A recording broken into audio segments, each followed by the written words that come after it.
సింహరాశి వారికి ఈ ఆదివారం అమావాస్య, కాళ అమావాస్య, కాళాష్టమి రోజున ఎలాంటి విధులను పాటించాలి? వ్యయంలో రవి, సప్తమంలో శని భగవానుడు, అష్టమంలో రాహు సంచార స్థితి దోషంగా ఉన్నప్పుడు ఈ కాళామావాస్య రోజున మనం ఎలాంటి విధులను పాటించాలో ఈ వీడియోలో సవివరంగా సంపూర్ణంగా తెలుసుకుందాం. సింహరాశిలో ఏ నక్షత్రాలు వస్తాయి అనగా మఖా నక్షత్రంలోని 4 పాదాలు, పుబ్బా నక్షత్రం 4 పాదాలు, ఉత్తరా నక్షత్రంలోని 1 పాదం కలిపితే సింహరాశి అవడం జరుగుతుంది.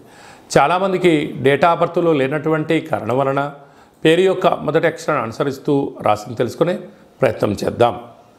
మా, మీ, మో, మే, మో, టా, టీ, టు, టే అక్షరాల వారందరూ కూడా సింహరాశి జాతకులే.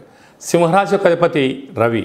ఈ రవి భగవానుడు కర్కాటక రాశిలో, జలరాశిలో, మిత్రస్థానంలో, వ్యయంలో ఉండగా ఈ ఆదివారం అమావాస్య పుష్యమి నక్షత్రం, ఈ పుష్యమి నక్షత్రంలో కర్కాటక రాశిలోనే ఉండడం, కర్కాటక రాశిలోని రవి సంచారం చేయడం వలన తెల్ల జిల్లేడు యొక్క వృక్షాన్ని చుట్టూ ప్రదక్షిణ చేయడం, ఆ వేర్ను తీసుకొని వచ్చి సింధూరణ పూసి ఇంట్లో పెట్టుకొని ఒక లక్ష్మీ గణపతి తంత్ర వరసిద్ధి మహాగణాధిపతి హోమం చేసుకోవడం, ఇంటికి గుమ్మడికాయ పగలగొట్టడం, ఇంటికి కట్టుకోవడం వలన ప్రభుత్వ ఉద్యోగ ప్రయత్నం చేసే వారికి చాలా మంచి కాలము.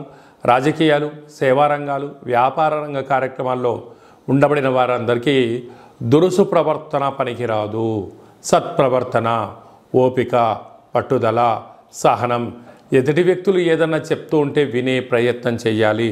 తొందరపాటు నిర్ణయంగా ఏదైనా భావించినట్లయితే రాశాధిపతి వ్యయంలో ఉండడం వలన అనవసరమైన ఖర్చులు, పోలీస్ స్టేషన్లు, వాహన ప్రమాదాలు, శత్రువులతో ప్రమాదాలు పొంచి ఉన్నాయని చెప్పి మీరు గమనించగలగాలి.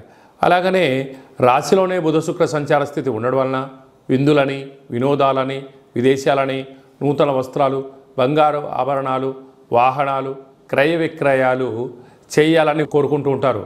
అది మంచిదే, కానీ మన దగ్గర ఎంత ధనం ఉంది, ఎన్ని అవసరాలు ఉన్నాయి, దాన్ని బట్టి ఖర్చు పెట్టగలిగినట్లయితే మీరు అదృష్టవంతులు.